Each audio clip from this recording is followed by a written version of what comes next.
As you can see, I finished my mountain. I have my pots done, my gloves done, and several of the little flowers cut out. And I'm ready to finish up my project. I've added fusible to the back of the shelf, and to the front of the shelf right here, I fused the shelf edge to the shelf and trimmed off these corners. I'm ready to place the shelf along the bottom of the piece. I want to make sure I have, it's about even here and here. I need to move it around a little bit until it is. And that makes us ready to set the pots and the gloves. I'm going to be using the cover as a guide, and I'm going to set my flower pots down on my shelf, just kind of approximating where things are on my cover.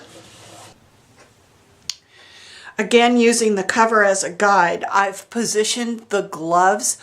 I've kind of jockeyed things around even a little more. I was watching this space, the space between the pot and the gloves, and I moved them around a little bit. So this space right here more matched the space on the cover. In addition, you need to check glove placement for the fingertip. This fingertip should be even with the bottom of this border. You don't want it to be down too far because it'll hang below the quilt when it's finished. This is a piece of the paper backing that comes off your fusible. You need to place a little bit of it underneath these two fingers on your piece. If you notice on the pattern, this finger of the glove comes down over the binding, so we don't want this to be fused permanently in place until after we've attached the binding. This paper will keep it from fusing when you're ironing the rest of your project. I've been busy filling my flower pot with these little primroses, and I wanted you to see what I did with this little chunk. I want it to look like this part of it's tucked inside of the flower pot.